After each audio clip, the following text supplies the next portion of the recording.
안녕하십니까. EGPNF입니다. 오늘은 조금 다른 주제를 가지고 여러분들과 정보를 좀 나눠보고자 합니다. 제가 이제 일하고 있는 곳이 재활병원이기 때문에 이제 스트로크 환자들을 많이 저희들이 치료를 하고 있는데요. 그리고 환자들에게 어떻게 스윙 페이스를 교육시킬 수 있는지 프로블럼 솔빙이라는 측면에서 여러분들과 같이 이야기를 나누어 보고자 합니다. 그래서 토픽을 How to Facilitate Swing이라는 주제로 제가 시작을 해봤습니다. 근데 우리가 이제 환자를 처음에 제어를 할 때 과연 스탠딩을 먼저 교육을 해야 될 것인가 아니면 스윙을 먼저 교육을 해야 될 것인가 처음에 이제 전연차 선생님들 같은 경우는 많은 고민을 하게 됩니다. 그래서 이제 그 치료사들의 환자들한테 물어보겠죠. What is your goal? 예, 골이 무엇입니까? 무엇이 하고 싶습니까? 그러니까 환자는 이렇게 이야기를 하죠. 그러면 저 걸어서 집에 가고 싶어요. I want to go home by walking. 네. 그럼 치료사는 환자에게 과연 스탠스 페이스와 스윙 페이스 중 어느 것을 먼저 훈련을 시켜야 할까요? 네, 참으로 고민이죠. 네, 그러면 이제 우리가 이 두 가지에 대해서 어느 것을 먼저 해야 될지에 대한 여러 가지 이론적인 근거를 먼저 한번 살펴보도록 하겠습니다.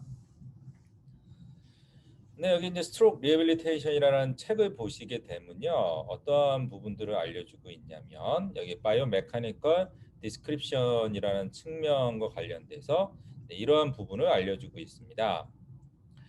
근데 우리가 이 body is supported on one leg for approximately 80% 게이트 사이클의 80%가 우리 지지면 즉 스탠스 페이스라는 점을 보여주고 있습니다. 다시 말해서 게이트를 하는 데 있어서 많은 부분을 차지하고 있는 것이 스탠스 페이스이기 때문에 처음에 우리가 치료를 해야 될 때는 이제 우리가 스탠스 페이스라는 것을 알 수 있죠. 그리고 모빌리티와 스테빌리티 중에서 우리는 스테빌리티가 먼저 필요하기 때문에 스탠스 페이스를 먼저 치료를 해야 됩니다. 네, 그러면 이제 우리가 이제 스탠스 페이스를 잘 치료를 해서 드디어 환자에게 스윙을 가르쳐 주어야 할 시점이 왔습니다. 그러면 어떻게 이 스윙을 가르쳐 줄 수 있을까요? 우선 스윙에는 이 프리 스윙과 이니셜 스윙, 미드 스윙, 터미널 스윙이 있는데 제가 임상에서 보다 보면 많은 경우 치료자들이 이제 미들 스윙을 먼저 가리키게 되는 경우가 있죠. 그래서 다리를 들어보세요. 다리 들어서 번쩍 나가 보십시다라는 버발 코맨드를 쓰게 되는데 그러한 경우는 대부분 이제 미드 스윙을 먼저 가리키게 되죠. 하지만 스윙은 이 미드 스윙이 먼저가 아니라 시작은 우리가 프리 스윙이 먼저 된다는 것을 여기서는 알려주고 있습니다. 즉 미드 스윙부터만 가르쳐 주는 것이 아니라 우리가 프리 스윙이나 이니셜 스윙 역시도 가르쳐 줘야 된다는 점은 이 페리의 사이클에서는 보여주고 있습니다.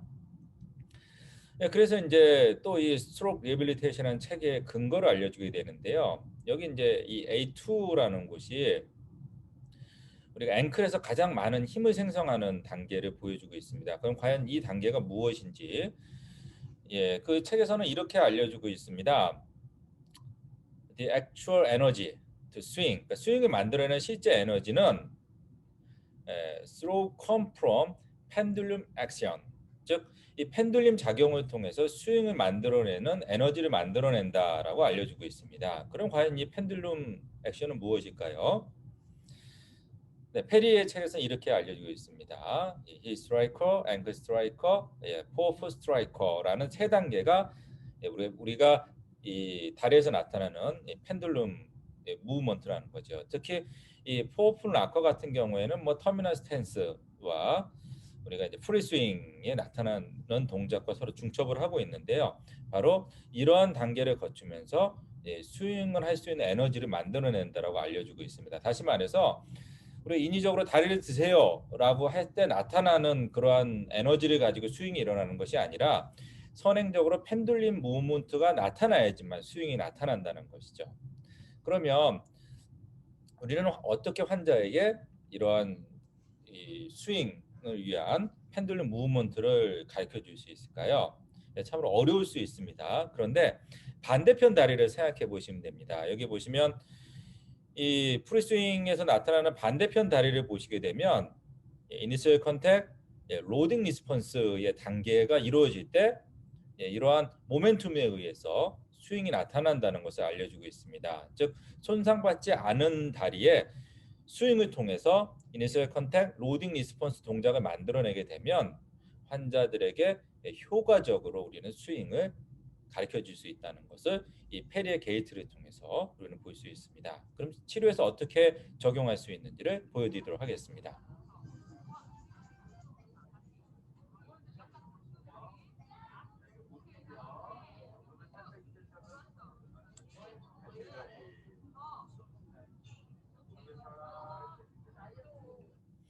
먼저 이 단계는 이 쿼드로세스 중에서 바스투스 메디알리스를 우리가 먼저 촉진, 패실리테이션 하는 단계입니다. 왜냐하면 니를 살짝 구부렸다가 다시 피고 살짝 구부린 상태를 이용해서 이 바스투스 메디알리스는 니의 스테빌라이저죠. 그래서 이 스테빌라이저를 먼저 촉진하게 됩니다.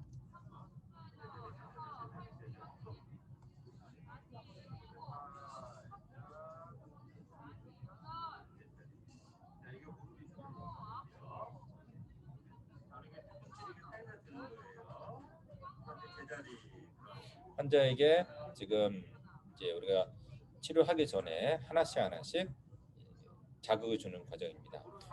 지금 이제 이 우리가 환자의 왼쪽 대로 체중을 가져왔죠. 치료사는 반대 손으로 골반을 잡은 다음에 이쪽 방향으로 프레셔를 주게 돼서 바스투스 메디알리스를 계속 긴장하도록 만들어주는 겁니다. 잡아주는 것이 아니라 저항을 주고 체중을 실어준 것이죠. 그래서 로딩 리스폰스가 나오게 되는 지금 장면을 보여주고 있습니다. 이 상태에서 오른발 살짝 앞으로 가보십시다. 그렇죠. 스톱.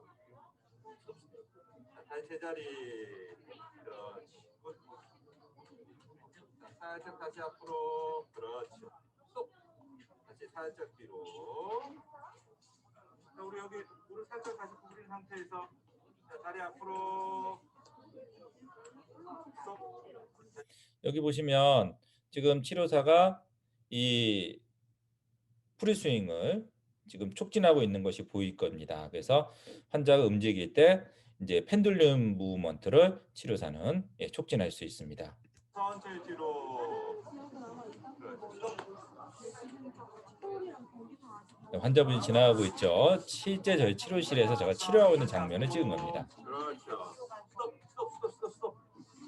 천천히 뒤로. 그렇지. 굿. 도망가지 마시고. 자, 우리 왼쪽 무릎 살짝 구부린 상태에서 이제 환자로 하여금 스스로 할 수 있게끔 저 보조를 좀 더 해준 상태에서 훈련을 하는 것이죠. 그렇지. 집중. 자, 숨 쉬시고 상태 저한테 오세요. 다시 한번 살짝 앞으로. 그렇죠. 스톱 멈추고. 다시 한번 천천히 제자리. 그렇죠. 스톱. 저한테 오세요. 저한테. 무릎 살짝 구부린 다음에 다시 한번 오른발 앞으로. 그렇죠. 스톱. 다시 한번 천천히 뒤로. 살짝 되겠죠. 이제 그 환자로 하여금 일정 기간 동안 자극을 줘서 동작을 잘 수행하게 한 다음에 치료사는 이제 좀 더 많은 자극을 주기 위해서 자세를 바꾸게 됩니다. 자, 오른발 천천히 앞으로. 로딩 리스폰스가 나오게 만드는 거죠. 다시 한번 천천히 앞으로. 지금 그 손상 측에 힐이 들리는 거를 여러분들이 보실 수 있습니다.